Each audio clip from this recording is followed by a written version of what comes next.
বন্ধুরা, আশা করি তোমরা সবাই ভালো আছো। তোমার চ্যানেলে তোমাদের সবাইকে স্বাগতম।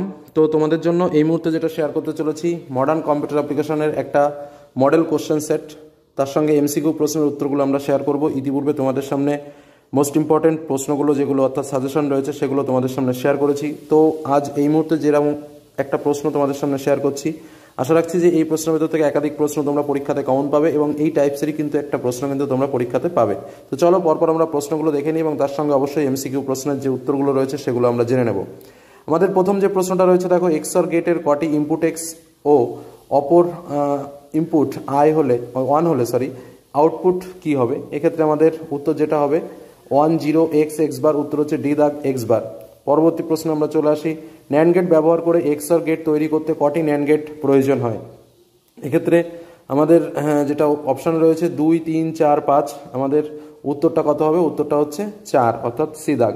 পরবর্তী কোশ্চেন, সমস্ত ইনপুট 0 হলে আউটপুট অন হয় কোন গেটে? অ্যান্ড গেটে, অর গেটে, ন্যান্ড গেটে নাকি নর গেটে?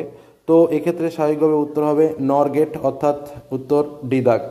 পরবর্তী প্রশ্ন, এমইউএক্স এর এস সংখ্যক সিলেকশন লাইন ও এন সংখ্যক ইনপুট হলে নিচের কোন সম্পর্কটি সঠিক? তো আমাদের যে কটা অপশান রয়েছে তার মধ্যে উত্তর হচ্ছে এ দাগ।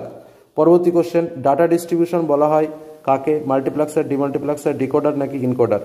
তো এর মধ্যে আমার যেটা উত্তর হবে সেটা হচ্ছে বি দাগ, অর্থাৎ ডিমাল্টিপ্লেক্সারকে। পরবর্তী প্রশ্নে আমরা চলে আসি, টেলিফোন যোগাযোগ ব্যবস্থা হলো simplex, half duplex, full duplex নাকি বি এবং সি উভয়? তো এক্ষেত্রে আমাদের উত্তর হচ্ছে ফুল ডুপ্লেক্স, অর্থাৎ সি দাগ। পরবর্তী প্রশ্ন, নিম্নলিখিত কোনটি আনগাইডেড মিডিয়া এর উদাহরণ? কোয়াক্সিক্যাল কেবল, অপটিক্যাল ফাইবার কেবল, মাইক্রোওয়েভ নাকি কোনোটি নয়? তো উত্তর যেটা তোমার হচ্ছে সেটা হচ্ছে মাইক্রোওয়েভ, অর্থাৎ উত্তর সি দাগ। ওকে, উত্তর হচ্ছে সি দাগ। পরের কোশ্চেনে চলে আসো, কোন টোপোলজিতে কেন্দ্রীয় নোড থাকে? বাস, রিং, স্টার কোনোটিই নয়। কেন্দ্রীয় নোড থাকে কোন টোপোলজিতে? তো এক্ষেত্রে তোমাদের যেটা উত্তর সেটা হচ্ছে স্টার টোপোলজিতে, অর্থাৎ উত্তর হচ্ছে সি দাগ। পরবর্তী কোশ্চেন চলে আসি, ইউডিপি হলো ড্যাশ লেয়ারের protocol? Application layer, transport layer, internet layer নাকি নেটওয়ার্ক ইন্টারফেস লেয়ার? তো এর মধ্যে কোনটি তোমার উত্তর হবে? উত্তর হচ্ছে তোমার ট্রান্সপোর্ট লেয়ার, অর্থাৎ উত্তর বি দাগ। ওকে, ট্রান্সপোর্ট লেয়ার, অর্থাৎ উত্তর বি দাগ। পরবর্তী কোশ্চেন, কোনটি বাকিদের থেকে পৃথক? গুগল, ইয়াহু, এমএসএন নাকি অপেরা মিনি? কোনটি বাকিদের থেকে পৃথক? আলাদা কোনটা? অপেরা মিনিটা আলাদা, অর্থাৎ উত্তর ডি দাগ। পরবর্তী কোশ্চেন, নিম্নলিখিত কোনটি ট্যাগ টেবিলের অ্যাট্রিবিউট নয়? Type, busy colour, sell padding নাকি সেল স্পেসিং? এর মধ্যে কোনটা উত্তর হবে? উত্তর হচ্ছে কিন্তু তোমার এ দাগ, অর্থাৎ টাইপ। পরবর্তী প্রশ্ন, ডাটা সম্পর্কিত ডেটাকে বলা হয় ইনফরমেশন, র ডেটা, মেটা ডেটা নাকি ডোমেন? তো এক্ষেত্রে তোমার উত্তর হচ্ছে মেটা ডেটা, অর্থাৎ উত্তর সি দাগ। ওকে, উত্তর হচ্ছে মেটা ডেটা, অর্থাৎ উত্তর সি দাগ। পরবর্তী প্রশ্নে আমরা চলে আসি, দুটি রিলেশন এর মধ্যে সম্পর্ক স্থাপন করে সুপার কি, ক্যান্ডিডেট কি, প্রাইমারি কি নাকি ফরেন কি? তো এক্ষেত্রে তোমার উত্তর যেটা হবে সেটা হচ্ছে ফরেন কি। ঠিক আছে, সরি, উত্তরটা একটু ভুল বলে ফেললাম, আমি আবারও বলছি, দুটি রিলেশনের মধ্যে সম্পর্ক স্থাপন করে। ঠিক আছে, দুটি রিলেশনের মধ্যে সম্পর্ক স্থাপন করে কোনটি? সুপার কি, ক্যান্ডিডেট কি, প্রাইমারি কি নাকি ফরেন কি? এটার তোমার উত্তর হচ্ছে ক্যান্ডিডেট কি। একদম অ্যাপ্রোপ্রিয়েট অ্যান্সার হচ্ছে ক্যান্ডিডেট কি। আবারও বলছি, দুটি রিলেশনশিপের মধ্যে সম্পর্ক স্থাপন করে, উত্তর হচ্ছে ক্যান্ডিডেট কি। ঠিক আছে, আচ্ছা, পরবর্তী প্রশ্ন আমরা চলে আসি, ডেটা অখণ্ডতা বলতে বোঝায় রিডান্ডেন্সি, নর্মালাইজেশন, ডেটা ইন্ডিপেন্ডেন্সি নাকি ডেটা ইন্টিগ্রিটি? ডেটা অখণ্ডতা বলতে কি বোঝায়? তো এক্ষেত্রে তোমার যেটা উত্তর আসবে সেটা হচ্ছে ডেটা ইন্টিগ্রিটি, অর্থাৎ ডি দাগেরটা উত্তর। ঠিক আছে, পরের কোশ্চেনে চলে আসো, ডিডিএল এর সম্পূর্ণ নামটা কি? এর উত্তর হচ্ছে ডেটা ডেফিনেশন ল্যাঙ্গুয়েজ, অর্থাৎ উত্তর হচ্ছে বি দাগ। ঠিক আছে, আবারও বলছি, ডিডিএল এর সম্পূর্ণ নাম ডেটা ডেফিনেশন ল্যাঙ্গুয়েজ, অর্থাৎ উত্তর বি দাগ।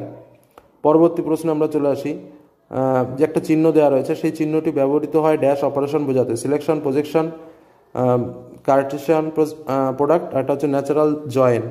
তো এর মধ্যে কোনটা উত্তর হচ্ছে? উত্তর হচ্ছে সিলেকশন, অর্থাৎ উত্তর এ দাগ। এ দাগে যেটা রয়েছে সেটাই কিন্তু উত্তর। ঠিক আছে, পরের কোশ্চেনে চলে আসো, পাঁচটি কলম ও 15টি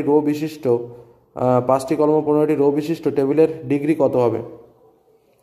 ঠিক আছে, এক্ষেত্রে আমাদের যেটা উত্তর হচ্ছে সেটা হচ্ছে 5, অর্থাৎ উত্তর এ দাগ। পরবর্তী কোশ্চেন, এমএস এক্সেল 2007 ফাইল এর এক্সটেনশন কি? এটা কিন্তু খুব সহজ কোশ্চেন। উত্তর হচ্ছে .xlsx, অর্থাৎ উত্তর বি দাগ। ঠিক আছে, এমএস এক্সেল 2007 ফাইল এর এক্সটেনশন কি? .xlsx। ঠিক আছে, পরবর্তী কোশ্চেনে আমরা চলে আসি। পরবর্তী কোশ্চেন যেটা রয়েছে দেখো, নিম্নলিখিত কোনটি স্ট্যাটিস্টিক্যাল ফাংশন?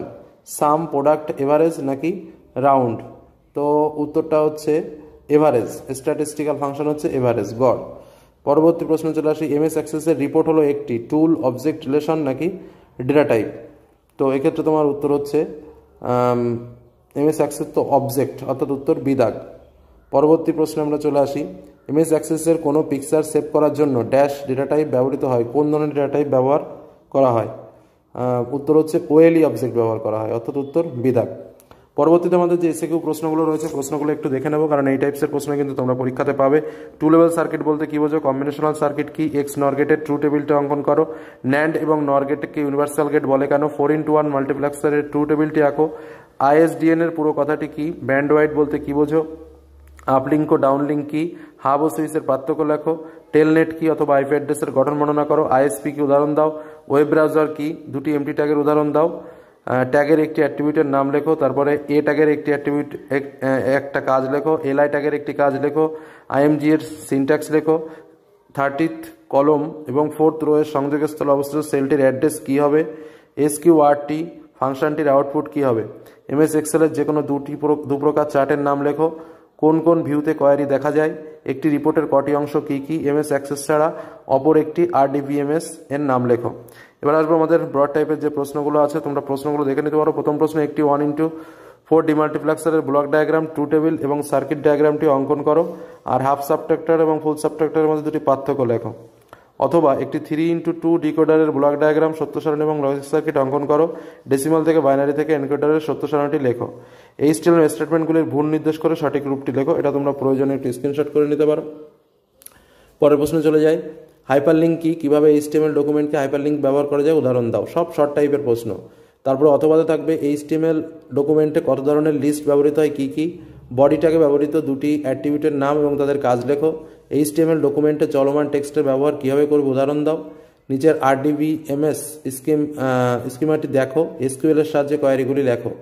আর যেগুলো রয়েছে কোয়ারিগুলো, স্টুডেন্টের roll, name, address, section, marks, এগুলো। তারপরে রয়েছে মার্কসের ওপর ভিত্তি করে ডিসেন্ডিং অর্ডারে সাজাও। সেকশন ডিতে কতজন আছে তা নির্ণয় করো। সেই সমস্ত স্টুডেন্টদের খুঁজে বের করো যাদের নামের প্রথম অক্ষর এস। অথবাতে রয়েছে ডেটাবেজের সিলেকশন অপারেশনে প্রজেকশন অপারেশন বলতে কী বোঝো? উদাহরণ সহযোগে ব্যাখ্যা করো। সেট অপারেশনগুলি উদাহরণ সহ লেখো। এবার এক্সেল থেকে যে প্রশ্ন রয়েছে, এক্সেলে একটি ওয়ার্কশিটে কলমে ডেটাগুলো অ্যাসেন্ডিং অর্ডারে সাজানোর ধাপগুলো কী কী? এক্সেলের ফাংশনগুলি, সিনট্যাক্স ও কাজ লেখো। তার মধ্যে কাউন্ট, কাউন্টিভ, রাউন্ড, এভারেজ। অথবা যে প্রশ্নটা রয়েছে দেখো, ইলেকট্রনিক স্প্রেডশিটের 3টি সুবিধা লেখো। সেল রেফারেন্স কাকে বলে? বিভিন্ন প্রকার সেল রেফারেন্স সম্পর্কে আলোচনা করো। এবং তারপরে যে প্রশ্ন রয়েছে দেখো, এমএস অ্যাক্সেসে ডেটাবেস টেবিলের ডেটাকে আপডেট করার পদ্ধতি লেখো। এমএস অ্যাক্সেসে ডিজাইন ভিউ দ্বারা কোয়ারি তৈরির পদ্ধতি কি? এমএস অ্যাক্সেসে দুটি টেবিলের মধ্যে রিলেশনশিপ কীভাবে তৈরি করা হয় তার স্টেপগুলি লেখো। এবং এমএস অ্যাক্সেসে অটোফর্ম তৈরি করার পদ্ধতি লেখো। তো এই হলো আমাদের গুরুত্বপূর্ণ প্রশ্ন কিছু শেয়ার করলাম। তবে যে সাজেশনটা দিয়েছি সেটা ভালো করে করো। আর একটা মডেল সেট তোমাদের শেয়ার করলাম, এর ফলে তোমরা প্রশ্ন কেমন হবে সেটা জানলে, তার সঙ্গে এমসিকিউ প্রশ্নগুলোর উত্তরও কিন্তু একটু জানতে পারলে। তো এইগুলো আজকের আলোচনা শেষ করলাম। আশা রাখছি এখান থেকে তোমরা একাধিক প্রশ্ন পরীক্ষাতে কাউন্ট পাবে। ধন্যবাদ।